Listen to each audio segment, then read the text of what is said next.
Mais uma vez estamos aqui para a glória do Senhor. Que Deus nos dá essa oportunidade de nós nos reunirmos como família. E esse assunto é muito interessante mesmo, irmão, porque o que seria, né? O que é essa graça que tantas as pessoas falam, né? Será que essa graça é mais uma religião? Será que essa graça é apenas um entendimento? Será que essa graça é um estilo de vida? Será que essa graça é você viver diante de condutas, né, diferentes? O que será que é essa graça? Muito boa essa colocação do irmão Paulo aí, que eu creio que pode trazer bastante crescimento para nós, né? Então eu vou ler com a permissão dos irmãos uma palavra que o apóstolo Paulo fala a Tito, no capítulo 2, do versículo 1 em diante. Tito, capítulo 2, versículo 1 em diante. A gente está falando um pouquinho da graça aqui, tá?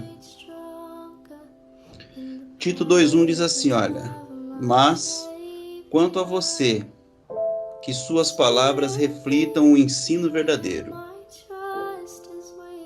Os homens mais velhos devem exercitar o autocontrole, a fim de que sejam dignos de respeito e vivam com sabedoria. Devem ter uma fé sólida e ser cheios de amor e paciência. Semelhantemente, as mulheres mais velhas devem viver de modo digno. Não devem ser caluniadoras, nem beber vinho em excesso.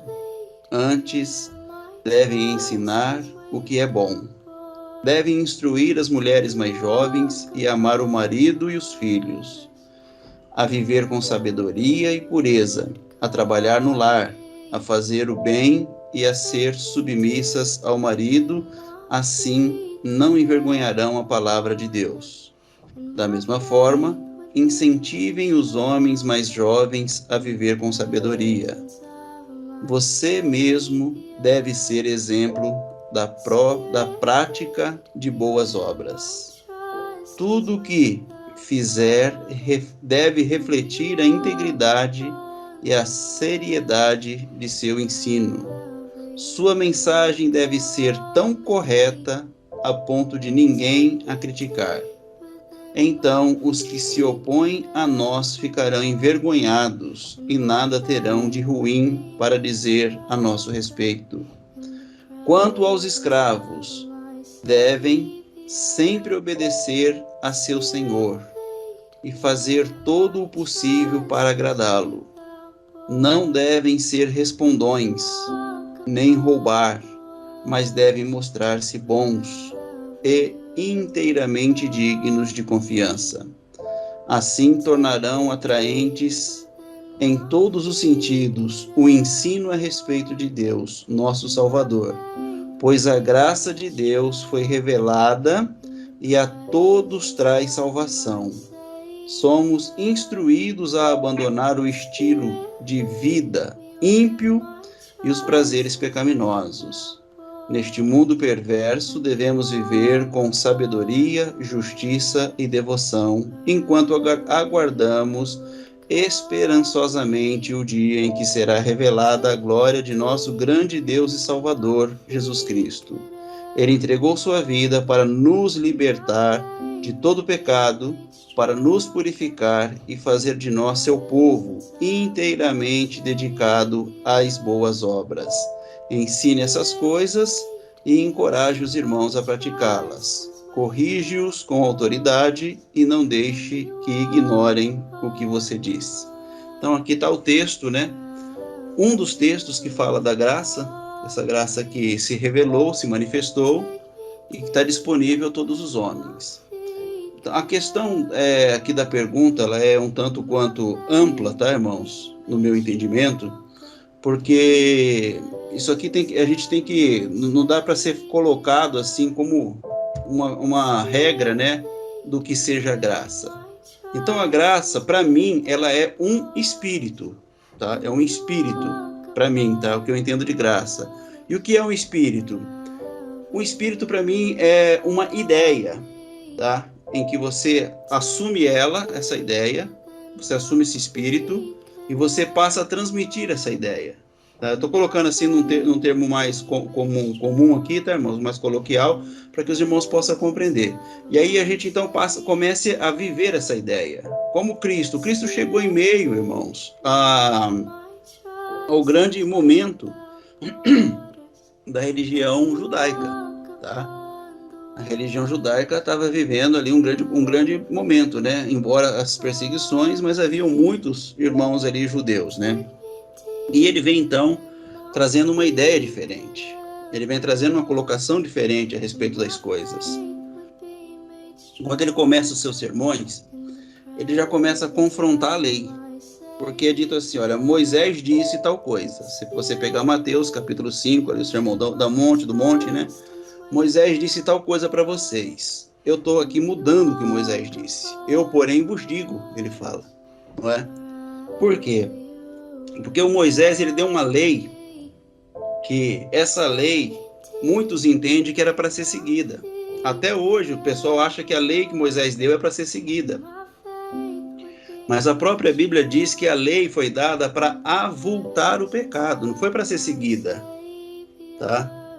E as pessoas, em tempo todo, elas entenderam que as leis eram para ser seguidas, que Deus ele ficaria feliz se as pessoas seguissem a lei. E Deus, pensando de forma diferente, conhecendo o homem de forma diferente, ele deu a lei para que o homem entendesse que o homem é incapaz de seguir a lei, porque o homem não foi feito para seguir lei. O homem foi feito para viver a vida e não para ficar seguindo leis. Então ele dá a lei para o homem ver que o homem não consegue seguir a lei. E para que quando o homem não conseguisse seguir essa lei, ele entendesse que ele precisaria de algo maior do que a lei. Ele precisaria ser salvo de si mesmo na questão da própria lei, porque ele não conseguia seguir a lei. Não estava nele isso aí. A lei revelava para ele o quê? Que você não consegue. A lei só revelava para o homem que o homem era incapaz de seguir aquela lei. Embora eles tentassem, eles não conseguiam seguir a lei. Eles estavam sempre falhando. Tanto é que eles diziam assim, olha, se você for pego quebrando uma lei sequer dessas 613, uma lei sequer, você é culpado de todas elas. Então, quem conseguia seguir as leis? Ninguém conseguia. Mas só que ainda assim eles achavam, tá? Em seu orgulho, em nome de uma religião que eles exerciam, de um poder que eles tinham por aquilo que Deus falava a respeito desse povo de Israel, eles achavam então que eles eram capazes, tá? Eles pregavam algo que eles não viviam. Então eles viviam uma mentira, eles viviam um engano, de querer ser o que eles não eram. Então Jesus não veio para que nós mudássemos de vida. Jesus ele se revelou para nós realmente assumirmos quem nós somos, assumirmos a nossa vida na nossa essência mais pura. Então ele não quer que nós mudamos de vida. Deus nunca quis que nós mudássemos de vida. Só que o homem pensa que para servir a Deus ou para servir a Deus na graça também ele precisa mudar de vida, tá? Então o que eu entendo, irmãos, é que essa graça ela se revelou para quê? Para que eu assumisse esse espírito em mim. Que esse Deus, que é a maior revelação de todos os tempos, em toda a história, e nunca haverá uma revelação maior, Deus está em nós. Essa é a maior revelação bíblica. Deus habita em você. Tá? Então ele quer que a graça seja revelada a partir desse entendimento, que Deus está em mim. Então quando eu olhar para qualquer irmão, para qualquer pessoa que eu olhar, seja ela boa ou ruim, seja ela aceita ou não, eu vou olhar para ele entendendo quem eu sou. Tá? Será que aquela pessoa que está lá fora, ela é ruim porque ela pode causar o mal para mim? Então esse é o entendimento que muitos têm. Então aquela pessoa ela precisa ser crucificada antes que ela consiga fazer algum tipo de mal para mim ou para a sociedade, ela precisa ser crucificada antes disso. Esse é o entendimento que todos tiveram na lei. Tá? A graça, para mim, tá? Eu estou dizendo isso, é o meu entendimento, é que eu me crucifique antes de eu crucificar alguém. Na graça, eu passo a revelar que eu sou completo e que os irmãos que ainda não entendem, eles ainda não são completos. Mas porque eles não são completos, eles não deixam de fazer parte da minha família. Então, muitas vezes eu disse, olha, na minha casa eu não tenho certo tipo de pessoas. Por exemplo, na minha casa eu não tenho ninguém com síndrome de Down, na minha casa. mas na minha família eu tenho muitos irmãos com síndrome de Down. Entendeu? Então, isso aí não é problema para mim, entender isso aí. Na minha casa, eu não tenho nenhum filho que se perdeu nas drogas. Na minha casa, mas na minha família, eu tenho muitos filhos que se perderam nas drogas. Muitas pessoas, irmãs minhas, tá? Meus irmãos, estão perdidos nas drogas. Então, eles não deixam de ser da minha casa ou da minha família porque não são da minha casa. Eles não frequentam a minha casa, não estão morando na minha casa, mas eles são parte da minha família. Então, esse entendimento fez com que eu mudasse, não o mundo exterior, mas eu mudei o meu mundo, na compreensão, na revelação e no entendimento. Eu passei a amar as pessoas, eu passei a compreender cada um segundo aquilo que ele revela a respeito de si mesmo. Então, a gente alcança a paciência, a gente alcança o amor, a gente alcança a fidelidade, porque a fidelidade é eu ser exatamente como Cristo é. Tá? A fé é isso aí. A fé não é crença, igual muitos pensam. A fé é uma revelação de fidelidade, tem a ver com fidelidade do ser, e não do crer, né, no sentido da pessoa exercer uma crença em algo. Não, é você ser alguém. Isso que é o entendimento que eu tenho a respeito de fé. Então, para mim, eu entendi exatamente o que é viver da árvore da vida. E eu entendendo o que é viver da árvore da vida, eu deixei de viver da árvore do conhecimento do que é certo e do que é errado. Porque quando eu vivia da árvore do conhecimento do que é certo e do que é errado, eu julgava as pessoas, eu condenava as pessoas, eu dizia que as pessoas não tinham condições de ser de Deus, eu dizia que as pessoas estavam fazendo o que era errado porque elas não estavam seguindo uma regra, uma lei que o próprio Deus deu para que não fosse seguida. Igual muitos pensam que a lei foi dada para ser seguida. Mas se você ler direitinho a Bíblia, você vai ver que a lei que Deus deu não era para ser seguida, era para avultar, era para trazer à tona, era para revelar a incapacidade do homem de seguir essa lei. Então a graça nada mais é do que a revelação desse entendimento de quem eu sou, esse Deus que se revela a partir de mim, tá? Na questão daquilo que eu entendo, daquilo que eu compreendo a respeito do que é uma família, do que é um povo que está vivendo esse tempo, essa época, esse período, e que esse povo é carente, esse povo é necessitado, porque esse povo não ouve falar a respeito de um Deus que está dentro dele, mas de um Deus que está fora, que se ele precisar ele tem que correr atrás, ele tem que buscar, ele tem que fazer alguma coisa.